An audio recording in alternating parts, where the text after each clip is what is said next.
so lonely. If you're leaving, baby, let me down slowly. Let me down.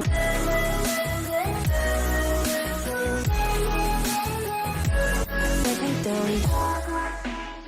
तो इस anime की जिस चीज ने मुझे अट्रैक्ट किया वो है इसके मेन कैरेक्टर की पावर। मतलब सच में लूफी, साइतामा, गोकू कुछ भी नहीं है इसके सामने। पता नहीं राइटर के दिमाग में क्या आया कि उसने इतना ओपी कैरेक्टर लिख दिया। और वो पावर्स क्या है चलो जानते हैं। तो इस एनिमे की स्टार्टिंग होती है और हमें हमारे मेन कैरेक्टर योगिरी को दिखाया जाता है जो कि एक बंद जगह पर लोगों को मार रहा होता है और एक लड़की जिसका नाम आसाका है उसे ढूंढ रहा होता है। और कुछ ही दूर चलने के बाद वो सामने देखता है कि आसाका को एक लेडी ने पकड़ रखा है और उसने उसे अपनी गन पॉइंट पर रखा होता है। और योगिरी आसाका को देखकर कहने लगता है कि आसाका मैंने तुम्हें ढूंढ लिया। और वो दूसरी लड़की योगिरी से कहने लगती है कि अगर तुम अपनी जगह से हिले तो मैं इसे जान से मार दूंगी। पर तभी हम उसके अगले ही पल देखते हैं कि वो लेडी जमीन पर गिरकर मर जाती है। और ये पावर असल में योगिरी की ही होती है और वो पावर्स क्या है ये हमें आगे पता चलेगा। इसी दौरान हमें दिखाया जाता है कि योगिरी की आँख खुल जाती है और वो देखता है कि एक लड़की जिसका नाम की टोमोचिका है वो उसे उठाती है। और जिसके बाद योगिरी को पता चलता है कि असल में वो सो रहा था। जिसके बाद टोमोचिका उसे कहने लगती है कि यहाँ इतना सब कुछ हो गया और आखिर तुम सो कैसे रहे थे। और जिसके बाद हम देखते हैं कि योगिरी के 2 क्लासमेट्स को एक ड्रैगन ने मार दिया होता है। और ये देखकर योगिरी एक माइक को फेंककर उस ड्रैगन को मारता है जिससे कि वो ड्रैगन उसके क्लासमेट को छोड़ देता है। जिसके बाद वो ड्रैगन वापस से उन लोगों पर हमला करने के लिए आता है और उस ड्रैगन को अपनी तरफ बढ़ता हुआ देखकर टोमोचिका बहुत ही ज्यादा डर जाती है और वो योगिरी को हक कर लेती है। और उसके ऐसा करते ही हम अगले ही पल देखते हैं कि योगिरी की पावर एक्टिवेट हो जाती है। और जिसके बाद योगिरी कुछ कहता है और उसके ऐसा कहते ही वो ड्रैगन वहीं पर मर जाता है। जिसके बाद योगिरी कहने लगता है कि चलो अच्छा हुआ कि हम सब बच गए। और फिर वो गेम खेलने लगता है जिस पर टोमोचिका कहने लगती है कि आखिर तुम ऐसे मोमेंट में भी गेम कैसे खेल सकते हो, हमें तो यहाँ से बाहर निकलने का रास्ता ढूंढना चाहिए। जिस पर योगिरी कहने लगता है कि आखिर उससे क्या होगा और इस बात की क्या गारंटी कि हम बाहर सेफ रहेंगे। जिसके बाद वो अपना गेम बंद कर देता है और उससे पूछने लगता है कि बताओ आखिर यहाँ पर क्या हुआ था। जिसके बाद वो उसे बताने लगती है कि हमारी बस एक फील्ड ट्रिप पर जा रही थी पर जैसे ही हम लोगों ने उस टनल को क्रॉस किया हम लोग एक अलग ही जगह पर पहुंच गए। और तभी उस बस के अंदर एक लड़की आती है और उनसे कहने लगती है कि मेरा नाम शियोन है और सभी का वेलकम करते हुए कहने लगती है कि मैं एक सेज हूँ। और जिसे देखकर उनका टीचर कहने लगता है कि पर आखिर तुम हो कौन। पर शियोन अपने पावर का यूज करके उनके टीचर को मार देती है। और जिसके बाद वो सभी लोगों से कहने लगती है कि तुम लोग शोर मचाना बंद करो, मेरा कोई भी इरादा नहीं है तुम में से किसी को भी हर्ट करने का, पर अगर तुम लोगों ने मुझे गुस्सा दिलाया तो मैं तुम्हें मार भी सकती हूँ क्योंकि मेरा पावर लेवल 5,30,000 है। और इतना कहने के बाद वो उनके ड्राइवर को भी मार देती है। और ये देखकर वहाँ के सारे स्टूडेंट्स बहुत ही ज्यादा डर जाते हैं। जिसके बाद वो सभी से कहने लगती है कि तुम्हारी इसेकाई जर्नी यहाँ से स्टार्ट होती है और मैंने तुम सभी को यहाँ पर प्रोस्पेक्टिव सेज के तौर पर समन किया है क्योंकि इस दुनिया में सेज ही रूल करते हैं और कभी कभी ऐसा टाइम आता है कि सेज के नंबर्स को बढ़ाया जाए और इसलिए यहाँ पर तुम्हें समन किया गया है। और जिसके बाद वो अपनी पावर को उन सभी पर यूज करती है जिससे कि बस 4 स्टूडेंट्स को छोड़कर सभी लोग ग्लो करने लगते हैं। जिसके बाद शियोन सभी से कहने लगती है कि मैंने तुम सभी के अंदर बैटल सॉन्ग नाम के सिस्टम को इंस्टॉल कर दिया है और लाइसेंस की लोगो इमेज तुम्हारी नजरों के सामने आ जाएगी। तभी एक लड़की जिसका नाम मिकोजी होता है वो देखती है कि उसके सामने कुछ लिखा हुआ आ रहा है पर वो उस लैंग्वेज को नहीं पढ़ पाती। तभी वो देखती है कि वो तो असल में उसके स्टेट्स है। जिसके बाद शियोन उन लोगों को बताती है कि सिस्टम को इस दुनिया में गिफ्ट कहा जाता है और इनका अच्छे से तुम लोग यूज करना और जल्दी से एक अच्छा सेज बनना और तुम लोगों के पास 1 महीने का टाइम है। तभी टोमोचिका कहने लगती है कि पर मैं तो ग्लो नहीं कर रही और ना ही मेरे सामने कोई लोगो आ रहा। जिस पर शियोन कहने लगती है कि ये तो बहुत बुरा हुआ क्योंकि कुछ लोग ऐसे होते हैं जो कि गुड मैच नहीं होते और इसे तुम एक्सेप्ट कर लो। क्या मैं तुम्हें जानवरों का खाना बना दूं क्योंकि तुम्हारा और कोई काम तो है नहीं। और ये सुनकर टोमोचिका बहुत ही ज्यादा डर जाती है। जिसके बाद शियोन सभी से कहने लगती है कि तुम सबका मिशन 1 घंटे में स्टार्ट होने वाला है और हाँ प्लीज तुम सब लोग मर मत जाना। और इतना कहने के बाद वो वहाँ से चली जाती है। तभी मिकोजी टोमोचिका को बताती है कि उसके पास मिशन की इन्फॉर्मेशन आ चुकी है जिसके अकॉर्डिंग यहाँ पर एक ड्रैगन आने वाला है और जिसे कि इन लोगों को हराना है। तभी एक लड़का बीच से खड़ा होकर कहने लगता है कि लगता नहीं कि हमारे पास और कोई चॉइस है। जिसके बाद हम लोग देखते हैं कि इस लड़के का नाम सुगुरो यासिका है और ये असल में क्लास जनरल है। जिसके बाद वो सभी से कहने लगता है कि हम सबको मिलकर काम करना होगा और मैं चाहता हूँ कि तुम सब लोग मुझे अपने स्टेट्स बताओ। जिसके बाद सभी स्टूडेंट्स एक पेपर पर अपने अपने स्टेट्स को लिखकर उसे दे देते हैं, जिसे देखकर सुबरू कहने लगता है कि इससे हमारी काफी हेल्प होगी और अब हम सबको एक प्लान बनाना होगा। और ये देखकर टोमोचिका कहने लगती है कि बस हम 4 स्टूडेंट्स ही ग्लो नहीं कर रहे। जिसके बाद हमें उन स्टूडेंट्स को दिखाया जाता है जो कि ग्लो नहीं कर रहे, और जो लोग ग्लो नहीं कर रहे उनका नाम है अयाका, यूजिरो और हमारा मेन कैरेक्टर योगिरी। यूजिरो कहने लगता है कि मुझे यकीन नहीं होता कि योगिरी ऐसे वक्त पर भी सो सकता है। जिसके बाद हमें दिखाया जाता है कि वहाँ के सारे स्टूडेंट्स बस से उतरने लगते हैं, बस उन 4 बच्चों को छोड़कर। और उन लोगों ने उन 4 लोगों को अपने प्लान के बारे में नहीं बताया होता है, और उन लोगों को जाता हुआ देखकर वो चारों भी जाने लगते हैं। पर तभी क्लास जनरल आकर उनसे कहने लगता है कि माफ करना, पर तुम लोग हमारे साथ नहीं आ सकते। और इतना कहने के बाद वो अपनी पावर से वहाँ की सीट्स को हिलाने लगता है। जिसके बाद वो कहने लगता है कि जिन लोगों को भी पावर्स मिली है बस वही लोग हमारे साथ आ सकते हैं, और क्योंकि तुम सबके पास कोई पावर्स नहीं तो तुम लोग हमारे ऊपर बर्डन बनोगे। जिस पर यूचिरो कहने लगता है कि हम सब तो वीक्स हैं, तो क्या तुम्हें हमें प्रोटेक्ट नहीं करना चाहिए। जिस पर वो कहने लगता है कि तुम लोगों को यहाँ पर रखना ही हमारी स्ट्रेटेजी है। तभी हम देखते हैं कि एक लड़की जिसका नाम मात्सुआ होता है वो अपनी पावर का यूज करके उन सभी को पहले से ज्यादा अट्रैक्टिव बना देती है, जिससे कि वो ड्रैगन उन्हीं पर हमला करे। जिसके बाद सुबरू कहने लगता है कि हम तुम सभी को चारे के तौर पर यूज करेंगे, और जब तक वो मॉन्स्टर तुम पर हमला करेंगे हम सब सिटी में पहुँच जाएंगे। जिस पर टोमोचिका हैरानी के साथ कहने लगती है कि क्या सभी स्टूडेंट्स इस स्ट्रेटेजी से एग्री करते हैं। मेरी दोस्त मिकोजी ऐसा बिल्कुल भी नहीं करेगी। जिस पर सुबरू उसे हाँ में जवाब देता है, और ये सुनकर टोमोचिका बहुत ही ज्यादा शॉक्ड हो जाती है कि उसकी दोस्त ने उसे धोखा दिया। और जिसके बाद सुबरू बस को बाहर से लॉक कर देता है। जिसके बाद वो चारों सोचने लगते हैं कि अब उन्हें आगे क्या करना चाहिए। तभी हम देखते हैं कि उस बस के ऊपर वो ड्रैगन मंडराने लगता है, और जिसके बाद वो ड्रैगन बस के अंदर हमला करके अयाका को मार देता है। जिसके बाद हम प्रेजेंट टाइम का सीन देखते हैं जहाँ पर टोमोचिका हमारे मेन कैरेक्टर को ये सारी बातें बता रही होती है, और हमारे मेन कैरेक्टर को इस बात की फिक्र होती है कि आखिर वो इस दुनिया में अपने गेमिंग डिवाइस को कैसे चार्ज करेगा। जिस पर टोमोचिका उस पर चिल्लाते हुए कहती है कि क्या तुम्हें बस इसकी चिंता है। जिसके बाद योगिरी खड़ा हो जाता है और टोमोचिका से कहने लगता है कि अगर सुबरू की बात माने तो यहाँ बस एक ही ड्रैगन आने वाला था, और जिसका मतलब ये है कि अब हम सब बाहर जा सकते हैं। जिसके बाद वो दोनों बाहर आ जाते हैं, और योगिरी टोमोचिका से कहने लगता है कि हमारे पास अब यहाँ पर 3 ऑप्शन है कि या तो हम हिल में जा सकते हैं, या सिटी में, या फिर फॉरेस्ट में। तभी टोमोचिका कहने लगती है कि आखिर वो आसमान में क्या उड़ रहा है। जिसके बाद हम देखते हैं कि ये वही स्टूडेंट्स हैं जो कि इन्हें चेक करने के लिए यहाँ पर आ रहे होते हैं, और योगिरी इन्हें देखकर कहने लगता है कि क्या मैं इन्हें मार दूं। जिस पर टोमोचिका कहने लगती है कि तुम ऐसा नहीं कर सकते। जिस पर योगिरी कहता है कि पर उन्होंने भी तो ऐसा ही किया, वो लोग भी तो हमें यहाँ पर अकेला छोड़कर चले गए, और ऐसे तो वो भी किलर्स हुए। जिसके बाद वो 3 स्टूडेंट्स उस मरे हुए ड्रैगन को देखकर कहने लगते हैं कि इससे तो हमारा काम बहुत ही आसान हो गया। जिसके बाद उन तीनों की नजर टोमोचिका पर जाती है, और वो लोग कहने लगते हैं कि ये तो अभी तक जिंदा है, और वो लोग कहने लगते हैं कि हमारा प्लान तो ये था कि जब टोमोचिका मर जाती हम उसे ज़ॉम्बी बना देते, पर ये तो जिंदा है और अब हमारा प्लान फेल हो गया। तभी हम एक लड़के को देखते हैं जिसका नाम रियोसुके होता है, जिसका लेवल के हीरो का होता है। वो अपनी फायर पावर का यूज करके उन पर हमला करता है, और जिससे टोमोचिका के पीछे खड़ी वो पहाड़ पूरी तरह से डिस्ट्रॉय हो जाती है। जिसके बाद वो अपनी तारीफ करते हुए कहने लगता है कि ये मेरा बेसिक पावर है और मैं फिलहाल इसे ही अपग्रेड कर रहा हूँ। तो टोमोचिका मना करने का कोई फायदा नहीं, चुपचाप हमारे साथ यहाँ आ जाओ। और यहाँ इन गधों का प्लान कुछ गलत करने का ही होता है, और जिसे सुनकर टोमोचिका डर जाती है, और जिसे देखकर योगिरी कहने लगता है कि चिंता मत करो, मैं इनका कुछ करता हूँ। और इतना कहने के बाद वो रियोसुके की तरफ उंगली करते हुए कहने लगता है कि तुम मर जाओ। और ये सुनकर वहाँ खड़े 2 स्टूडेंट्स हंसने लगते हैं और कहने लगते हैं कि ऐसा थोड़ी ना होता है कि कहने से ही बस कोई मर जाए। पर तभी रियोसुके जमीन पर गिर जाता है, और उसे देखकर उसके साथी डर जाते हैं। जिस पर योगिरी कहने लगता है कि मैंने उसे मरने के लिए कहा था और अब वो मर चुका है, और अगर तुम लोगों को भी नहीं मरना तो अपनी जगह से मत हिलना। और ये देखकर उनमें से एक रियोसुके को चेक करने लगता है, और जिससे योगिरी की पावर एक्टिवेट हो जाती है, और वो दूसरा लड़का भी वहीं पर मर जाता है। जिसके बाद योगिरी उस मोटे लड़के से कहने लगता है कि चलो मैं तुम्हें अपनी एबिलिटी के बारे में बताता हूँ, और क्या तुम देख सकते हो कि तुम्हारे साथी मरे हैं या नहीं। चिंता मत करो, मैं तुम्हें नहीं मारूंगा, तो तुम हिल सकते हो। और ये सुनकर वो मोटा लड़का अपने साथियों को चेक करने लगता है, और वो देखता है कि वो लोग हिल ही नहीं रहे। और जिसके बाद वो कहने लगता है कि मैं एक हीलर हूँ, तो मैं कोई भी चोट को हील कर सकता हूँ। और ये कहने के बाद वो उन्हें हील करने लगता है, और वो देखता है कि उसके साथी अब भी नहीं हिल रहे, और ये देखकर वो समझ जाता है कि ये लोग मर चुके हैं। जिसके बाद योगिरी उन लोगों से कहने लगता है कि मैंने तुम पर हमला इसलिए किया क्योंकि तुम लोगों ने मुझ पर हमला किया, और मेरी इस एबिलिटी को कहा जाता है instant death to any target. और जिसका मतलब ये है कि मुझे बस सिंपली सोचना है कि मैं किसी को मारना चाहता हूँ और वो उसी वक्त मर जाएगा। और ये सुनकर वो मोटा लड़का डर जाता है और कहने लगता है कि हाँ मैं समझ गया। जिसके बाद वो लड़का बातों बातों में योगिरी के पास आकर उसे मारने का ट्राई करता है, और योगिरी उसके इस प्लान को समझ जाता है और वो उसे रोकते हुए कहने लगता है कि मेरे पास एक एबिलिटी है जिससे मैं ये पता लगा सकता हूँ कि कौन मुझे मारना चाहता है, और अगर मैं अपने उन दोनों एबिलिटी को कंबाइन करूँ तो ये भी पॉसिबल है कि मेरा टारगेट जो कि मुझे मारना चाहता है वो खुद ब खुद मर जाए। और ये सुनकर वो मोटा लड़का रोने लगता है और कहने लगता है कि आखिर मैं इस एबिलिटी के सामने कैसे लड़ूं। जिसके बाद योगी उससे पूछने लगता है कि आखिर तुम लोग इतने ज्यादा कॉन्फिडेंट क्यों थे, क्योंकि तुम लोगों को तो बस कुछ ही देर पहले अपनी अपनी पावर्स मिली है। जिस पर वो मोटा लड़का कहने लगता है कि ये पहली बार नहीं है कि हम इस दुनिया में आए हैं, हमें ज्यादा नहीं पर कुछ समय पहले ही एक किंगडम ने समन किया था किसी डीमन लॉर्ड को हराने के लिए। जिस पर योगिरी कहता है तो बेसिकली तुम लोग इस वर्ल्ड में 1 साल के लिए आए थे और जैसे ही तुम लोगों ने डीमन लॉर्ड को हराया तुम लोग वापस से अपने ओरिजिनल वर्ल्ड में पहुंच गए। तभी तोमोचिका कहने लगती है कि पर मुझे नहीं लगता कि ये लोग 1 साल के लिए स्कूल से एब्सेंट थे। जिस पर वो मोटा लड़का कहने लगता है कि जब हम लोग वापस आए थे तो हमने देखा कि बस कुछ ही टाइम बीता था, न कि पूरा 1 साल। जिसे सुनकर योगिरी कहने लगता है कि तो ये पॉसिबल है कि हम भी अपने ओरिजिनल वर्ल्ड में वापस जा सकते हैं। और इतना कहने के बाद वो उस मोटे लड़के को मारने के लिए आगे बढ़ता है और ये सुनकर वो मोटा लड़का पागल हो जाता है और अब वो अपने पास से एक मैजिकल आइटम को बाहर निकालता है और तोमोचिका से कहने लगता है कि इसे पहनने के बाद मैं तुम्हारा एक सर्वेंट बन जाऊंगा और मैं तुम्हारे किसी भी ऑर्डर को डिसोबे नहीं कर पाऊंगा। और इतना कहने के बाद वो उस कॉलर को पहन लेता है और तोमोचिका के करीब आने लगता है और उसे पास आता हुआ देखकर तोमोचिका कहने लगती है कि मुझसे दूर हटो, और जिससे उस मोटे लड़के का कॉलर टाइट होने लगता है और उसे पीछे कर देता है। जिसके बाद तोमोचिका कहने लगती है कि मुझे इसका मास्टर नहीं बनना। जिस पर वो मोटा लड़का कहने लगता है कि मैं तुम्हारे ऑर्डर्स को डिसोबे नहीं कर सकता, पर तुम मेरी ओनरशिप किसी और को दे सकती हो।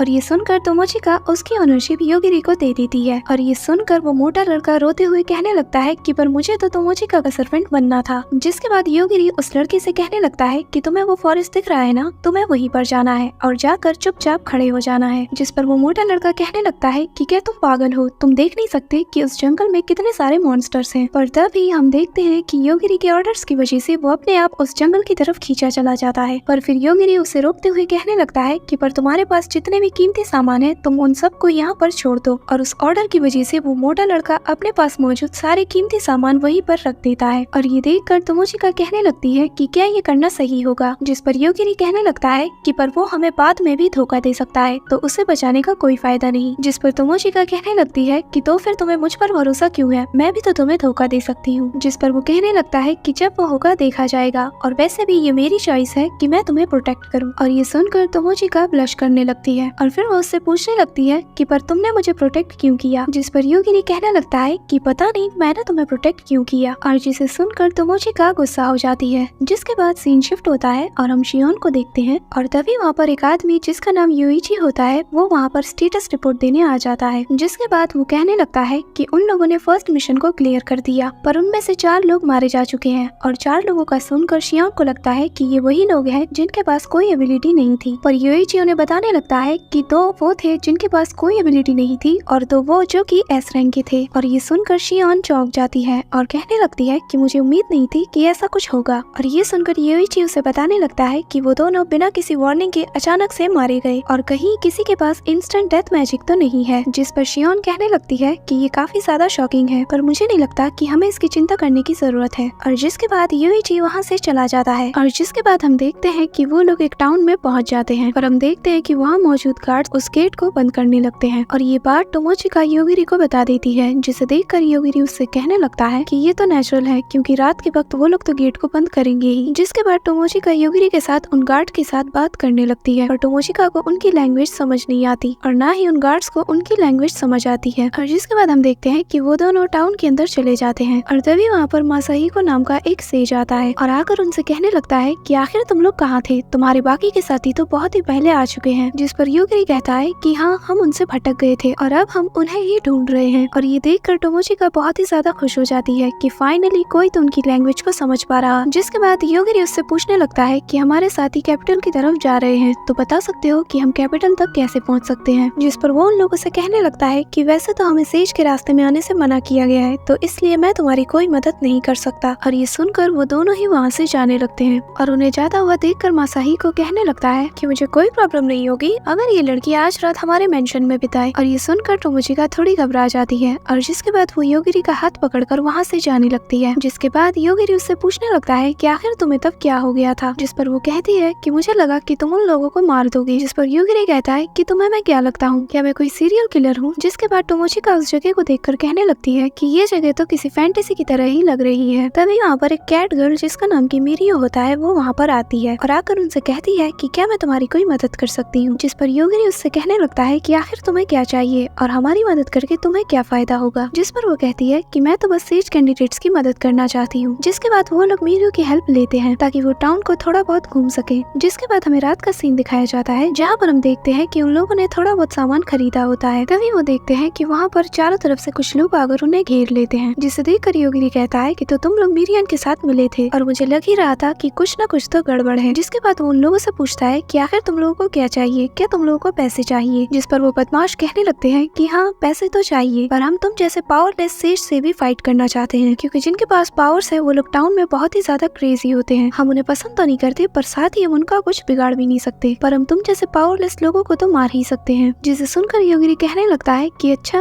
अगर ऐसी बात है तो मैं भी तुम्हें जान से मार दूंगा। जिसके बाद टोमोचिका मिरियो से कहने लगती है कि देखने से नहीं लगता पर योगिरी सच में तुम सबको मार सकता है। पर मिरियो उसकी बात को हंसी मजाक में उड़ा देती है और उनकी इंसल्ट करते हुए कहने लगती है कि तुम लोग तो पावरलेस हो, तुम लोग तो कुछ भी नहीं कर सकते। और तभी योगिरी अपनी पावर का यूज करता है और कहने लगता है कि जो भी हमारे पीछे हैं वो सभी लोग मर जाओ। और जिसके बाद हम देखते हैं कि उनके पीछे खड़े सारे बदमाश वहीं पर मारे जाते हैं। जिसके बाद योगिरी एक आदमी को आधा मारने की कोशिश करता है पर उसकी पावर इतनी ज्यादा स्ट्रॉन्ग होती है कि वो पर्सन वहीं पर मर जाता है। और जिसके बाद योगिरी एक एक करके सारे बदमाशों के अलग अलग पार्ट्स को मारने की कोशिश करता है और वो बार बार इस कोशिश में फेल हो रहा होता है। और मिरियो उसकी इस पावर को देखकर बहुत ही ज्यादा डर जाती है और कहती है कि मुझे माफ कर दो, मेरे घर में छोटे छोटे भाई बहन भी है। जिस पर योगिरी कहता है कि अगर ऐसा है भी तो इसका मतलब ये नहीं कि तुम ऐसे गलत काम करो। और जिसके बाद योगिरी उन दोनों से कहने लगता है कि मर जाओ, पर हम देखते हैं कि उन लोगों को कुछ नहीं होता और मौका देखकर वो लोग वहाँ से भाग जाते हैं। पर हम देखते हैं कि जैसे ही वो लोग कुछ दूरी पर पहुँचते हैं योगिरी की पावर उनको लग जाती है और वो दोनों ही वहीं पर मर जाते हैं। और तभी हम देखते हैं कि वहाँ पर कुछ गार्ड्स आ जाते हैं और वो लोग आकर उनसे पूछताछ करने लगते हैं। जिस पर योगिरी कहता है कि हमें कुछ नहीं पता, हम तो बस यहाँ से गुजर रहे थे। जिस पर वो लड़की कहती है कि झूठ मत बोलो, क्योंकि मैंने उन्हें मरते हुए देखा था जब वो लोग तुम पर हमला कर रहे थे। जिस पर टोमोचिका कहती है कि अगर तुम हम लोगों को देख रही थी तो तुम हमें बचाने के लिए क्यों नहीं आई। जिस पर वो एल्डर गार्ड कहने लगती है कि हम पता लगाना चाहते थे कि आखिर ये लोग तुम्हें कहाँ ले जाते हैं। जिसके बाद उनका साथी जॉर्ज कहने लगता है कि मेरे अप्रेसिंग स्किल के अकॉर्डिंग इनके पास कोई भी पावर नहीं है, तो मुझे नहीं लगता कि उन लोगों को इन दोनों ने मारा है। और ये सुनकर वो एल्डर गार्ड शॉक्ड हो जाती है और जिसके बाद वो दोनों वहाँ से आगे बढ़ जाते हैं। जिसके बाद एल्डर गार्ड देखती है कि अभी भी एक आदमी जिंदा है। जिसके बाद हमें वापस से टोमोचिका और योगिरी को दिखाया जाता है जहाँ पर वो लोग एक होटल के अंदर आ जाते हैं और जिसके बाद वो लोग अपने अपने रूम में आ जाते हैं। तभी टोमोचिका देखती है कि उसके रूम में एक स्प्रिट आ जाती है जो कि उसे अपनी बड़ी बहन की तरह नजर आती है। जिस पर वो बताती है कि मैं तुम्हारी बड़ी बहन नहीं हूँ, मेरा नाम मोको मोको है, मैं दोनारा स्कूल के फाउंडर के सन की वाइफ हूँ, यानी कि मैं एक एंसेस्टर और तुम्हारी गार्डियन स्पिरिट हूँ और अभी सिचुएशन इमरजेंसी वाली है इसलिए मैं तुम्हें प्रोटेक्ट करने के लिए आ गई हूँ। जिस पर टोमोचिका कहती है कि क्या तुम पहले नहीं आ सकती थी मेरी मदद के लिए। जिस पर वो कहती है कि जो लड़का तुम्हारे साथ है वो बहुत ही ज्यादा पावरफुल है, अगर मैं उसके सामने आ जाती तो वो मुझे जान से मार देता। और ये सुनकर टोमोचिका कहने लगती है कि तो इसका मतलब ये है कि योगिरी की पावर स्पिरिट्स पर भी काम करती है। जिस पर मोको मोको उससे कहने लगती है कि हाँ, और कल जाकर उसे बता देना कि मैं तुम्हारी गार्डियन स्पिरिट हूँ ताकि मैं सेफ हो जाऊँ। जिसके बाद मोको मोको उसे बताती है कि उसी ने उसके अंदर वो गिफ्ट पास इंस्टॉल होने से रोकी है। जिसे सुनकर टोमोचिका गुस्सा हो जाती है और पूछने लगती है कि पर क्यों। जिस पर वो बताती है कि क्या तुम अपने अंदर कोई सस्पिशियस चीज इंस्टॉल कराना चाहती हो, माना कि इसमें एडवांटेज है, पर जो सेज तुम्हारे अंदर पावर डालने वाली थी वही तुम्हारी लाइफ को भी कंट्रोल करती। जिसे सुनकर टोमोचिका कहने लगती है कि मेरे अलावा जो बाकी के 3 लोग थे जिनके अंदर पावर्स नहीं आई, क्या उनके पास भी कोई गार्डियन स्पिरिट है जो कि उन्हें प्रोटेक्ट कर रही है। जिस पर मोको मोको कहती है कि मैं बाकियों का नहीं जानती, पर मैं चाहती हूँ कि तुम अपने वर्ल्ड में सेफली पहुँच जाओ। जिसके बाद वो आगे कहती है कि मैं तुम्हें हमारे स्कूल के ट्रू आर्ट्स को सिखाऊंगी और जिससे कि तुम यहाँ पर खुद को प्रोटेक्ट कर सको। जिसके बाद हमें अगले दिन का सीन दिखाया जाता है जहाँ पर टोमोचिका आकर योगिरी से पूछने लगती है कि क्या अब हम बाकी के स्टूडेंट्स को ढूंढने जाएंगे। जिस पर योगिरी उसे इस होटल की एक स्टाफ से मिलाता है जिसका नाम सेलेस्टीना होता है और योगिरी आगे कहने लगता है कि सेलेस्टीना ही कल से हमारे बाकी के क्लासमेट्स की लोकेशन को ढूंढ रही है और ये पता लगा रही है कि आखिर उनके पास कैसे जाया जाए, और उसने तो मेरे लिए एक चार्जर भी बना दिया। जिसके बाद सेलेस्टीना उन दोनों को टिकट देती है कैपिटल तक जाने के लिए और उनसे कहने लगती है कि तुम दोनों को आज दोपहर ही निकलना होगा। जिस पर योगिरी उसे थैंक्स कहता है और उसके पास जो ट्रेजर था वो उसे देते हुए कहने लगता है कि क्या तुम इसे रख सकती हो। और जिसके बाद सीन शिफ्ट होता है और हमें एक ट्रेन का सीन दिखाया जाता है जहाँ पर टोमोचिका परेशान हो जाती है क्योंकि उसे चार्जर भी घुमाना पड़ रहा होता है योगिरी के लिए और वही उस पर मोको मोको भी बैठी हुई होती है और जिसे देखकर वो उससे कहने लगती है कि तुम योगिरी के पास क्यों नहीं बैठती, जिस पर वो उससे कहती है कि नहीं, मैं उसके पास नहीं बैठूंगी क्योंकि वो बहुत ही ज्यादा डरावना है और वैसे भी तुमने ही मुझे सबसे पहले देखा था, तो अब तुम ही मुझे झेलोगी। जिसके बाद टोमोचिका योगिरी से कहने लगती है कि तुम भी इसे देख सकते हो, है ना? जिस पर वो कहता है कि हाँ, जब से तुमने मुझे बताया है कि वो यहाँ पर है, मैं तब से उसे देख सकता हूँ। जिसके बाद टोमोचिका उससे पूछने लगती है कि वैसे हम कहाँ जा रहे हैं, जिस पर वो बताता है कि सेलेस्टिना को लगता है कि हमारे क्लासमेट ट्रेन से ही उस फॉरेस्ट तक जा रहे हैं। जिस पर टोमोचिका पूछने लगती है कि आखिरकार उसे इतना सब कुछ कैसे पता और आखिर वो कौन है। और तभी हम देखते हैं कि उनकी ट्रेन पर हमला हो जाता है जिससे कि उसकी छत पूरी तरीके से उड़ जाती है। जिसके बाद सीन शिफ्ट होता है और हमें अंडर गार्ड्स को दिखाया जाता है जहाँ पर वो लोग उसी आदमी को जो कि वहाँ से सरवाइव कर गया था एक लड़की के पास ले आते हैं और वो आदमी कहने लगता है कि बॉस मुझे बचा लो। असल में ये आदमी अंधा हो चुका है क्योंकि योगिरी ने अपनी पावर इसकी आईज पर यूज की थी। जिसके बाद जॉर्ज बताने लगता है कि हमने इस पर हीलिंग मैजिक का यूज तो किया पर इससे कोई बात नहीं बनी। जिस पर वो लड़की कहने लगती है कि इसके ऊपर कोई इंजरीज के निशान नहीं है और ये तो काफी ज्यादा इंटरेस्टिंग है। और इतना कहने के बाद वो उसकी आंखें निकाल लेती है और अपने हीलिंग पावर का यूज करती है जिससे कि उसकी आंखें वापस से याद हो जाती हैं पर वो अब भी कुछ भी नहीं देख पाता। और जिसके बाद वो लड़की उसे काट लेती है और उसे देखकर बाकी सब कहने लगते हैं कि आखिर तुम ये क्या कर रही हो। तो मासाही को उन्हें बताने लगता है कि सेज लेन असल में एक वैम्पायर है और उसकी क्लास ओरिजिनल ब्लड है और जो कि अनडेड की हाईएस्ट रैंक है और जब भी वो किसी को काटती है तो उस पर्सन की फिजिकल एबिलिटी पूरी तरीके से बदल जाती है। जिसके बाद हम देखते हैं कि वो आदमी थोड़ा पावरफुल तो हो जाता है पर वो फिर भी जमीन पर गिर जाता है और ये देख कर लेन कहने लगती है कि तो ये भी काम नहीं कर रहा। और तभी हम देखते हैं कि वहाँ पर एक बंदा दरवाजा तोड़ते हुए अंदर आ जाता है और जॉर्ज जब अपनी एबिलिटी को उस पर यूज करता है तो उसे पता चलता है कि उसकी रैंक ब्रेव है। जिसके बाद हमें योगिरी की ट्रेन का सीन दिखाया जाता है जहाँ पर ये अनाउंसमेंट होती है कि पास ही में एक सेज एक अग्रेसिव से लड़ रहा है और जिसे सुनकर वो लोग बाहर आ जाते हैं और देखते हैं कि असल में ये तो एक रोबोट है। और योगिरी कहने लगता है कि देखने से नहीं लगता कि ये हम पर अटैक करने के लिए आया है। और जिसके बाद टोमोचिका को दूर से एक सेज आता हुआ नजर आता है और ये सुनकर योगिरी थोड़ा शॉक्ड हो जाता है कि टोमोचिका इतने दूर से भी देख सकती है। जिसके बाद उस सेज और उस रोबोट के बीच फाइट होने लगती है और ये देखकर टोमोचिका योगिरी से कहने लगती है कि क्यों ना हम इसे मार दे क्योंकि ये हमारे रास्ते के बीच है। जिस पर वो कहने लगता है कि मैं ऐसा नहीं कर सकता क्योंकि वो हम पर अटैक नहीं कर रहा और मैं ऐसे ही अपनी पावर का यूज किसी पर भी नहीं कर सकता। मैं सिर्फ उन्हें मार सकता हूँ जिन्हें मारने का मेरा मन करे और इसके लिए मुझे पहले कुछ रूल्स बनाने पड़ते हैं वरना ऐसे तो मैं सबको ही मार दूंगा। तो टोमोचिका उससे कहने लगती है कि हाँ तुम सही कह रहे हो। जिसके बाद वो सेज जिसका नाम की सांतरू होता है वो उन लोगों को वहाँ से हटने के लिए कहता है और जिसके बाद वो उस रोबोट पर अपनी आइज से अटैक करता है। जिसके बाद हम वापस उसी बंदे को देखते हैं जो कि लेन पर एक पावरफुल हमला करता है पर इससे उसे कुछ नहीं होता और ये देखकर एल्डर गार्ड काफी ज्यादा शॉक्ड हो जाती है। जिस पर जॉर्ज उसे बताने लगता है कि लेन के पास ऐसी पावर है कि जिससे उसकी कोई भी इंजरी इंस्टेंटली हील हो सकती है। और तभी लेन उस बंदे से कहने लगती है कि तुम मुझ पर अटैक क्यों कर रहे हो, तुम्हें तो डीमन लॉर्ड से फाइट करना चाहिए। जिस पर वो बंदा जिसका नाम इन होता है वो कहने लगता है कि अपनी बकवास बंद करो, मैं तुम्हारे टॉर्चर को कभी भी माफ नहीं कर सकता, मैं इस दुनिया से सारे सेज को मिटा दूंगा। और इतना कहने के बाद वो वहाँ पर एक बहुत ही पावरफुल अटैक करता है जिससे वहाँ पर एक बहुत बड़ा धमाका होता है और वो जगह पूरी तरीके से डिस्ट्रॉय हो जाती है। जिसके बाद वो बंदा कहने लगता है कि एरियल मैंने एक सेज को हरा दिया। जिसके बाद हमें वापस से योगिरी को दिखाया जाता है जहाँ पर वो सेज से कह रहा होता है कि आखिर तुम हम पर अटैक क्यों कर रहे हो। जिस पर वो सेज कहने लगता है कि क्या तुम्हें नहीं पता कि जब भी तुम किसी सेज को देखते हो तुम्हें उसके सामने रिस्पेक्ट के साथ ग्रीट करना चाहिए। और ये सुनकर योगिरी का दिमाग खराब हो जाता है और वो अपनी पावर का यूज करके उसे वहीं पर मार देता है। जिसके बाद हम देखते हैं कि वो अग्रेसर उनके पास आता है और आकर उनसे कहने लगता है कि मुझे तुमसे नहीं लड़ना। और जिसके बाद हम लेन को देखते हैं जो कि इनके सामने आ जाती है और आकर उससे कहने लगती है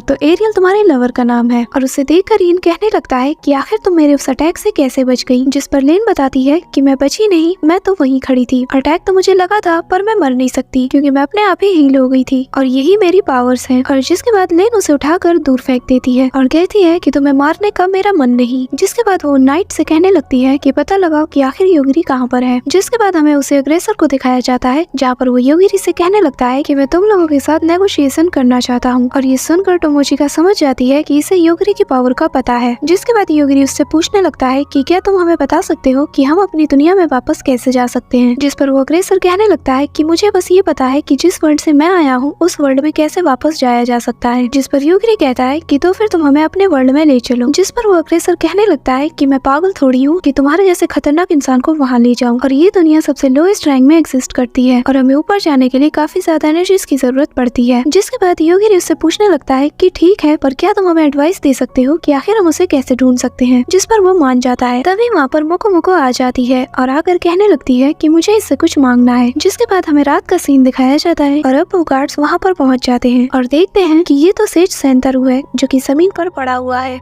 जिसके बाद हमें शियोन को दिखाया जाता है जहाँ पर वो लेन से कह रही होती है कि यकीन नहीं होता कि योगिरी और टोमोचिका ने एक सेज को हरा दिया। जिस पर लेन कहती है कि उनकी एबिलिटी तो कुछ अजीब सी है। जिस पर शियोन बताती है कि उसे इंस्टेंट डेथ एबिलिटी कहा जाता है, लेकिन सांतारो के पास इंस्टेंट डेथ रेजिस्टेंट मौजूद था। और ये सुनकर लेन कहने लगती है कि हमें उन लोगों को हल्के में नहीं लेना चाहिए जो कि सेज को भी मार सकते हैं। जिस पर शियोन उसे कहती है कि मैं चाहती हूँ कि तुम सेज कैंडिडेट्स को कुछ भी मत करो। और इतना कहने के बाद वो वहाँ से चली जाती है। जिसके बाद लेन वहाँ पर मासायुकी नाम के एक पर्सन को बुलाती है और उससे कहने लगती है कि इमोर्टल आर्मी को हानापुसा में जल्दी से भेजो क्योंकि उसे नॉर्मल ट्रूप्स हैंडल नहीं कर सकते। जिस पर वो आदमी कहने लगता है कि तुम्हारे कहने का मतलब ये है कि इससे कोई फर्क नहीं पड़ता कि हानापुसा पूरी तरीके से डिस्ट्रॉय हो जाए। जिसके बाद हमें वापस से योगिरी और टोमोचिका को दिखाया जाता है जहाँ पर वो लोग चल चल कर बहुत ही ज्यादा थक चुके होते हैं और टोमोचिका उससे कह रही होती है कि मैंने तुमसे पहले ही कहा था कि हमें उस रोबोट की थोड़ी और मदद ले लेनी चाहिए थी। तभी वहाँ पर मोको आ जाती है और वो टोमोचिका को आकर कहने लगती है कि मेरे पास तुम्हारे लिए एक बहुत ही खास चीज है। और जिसके बाद वो उसे एक तलवार देते हुए कहने लगती है कि ये रोबोट्स के पार्ट से बनी हुई है और इसे तुम अपनी मर्जी के शेप में ट्रांसफॉर्म कर सकती हो। और जिसे देखकर टोमोचिका बहुत ही ज्यादा चौंक जाती है। और इसी के साथ ये एपिसोड यहीं पर एंड होता है।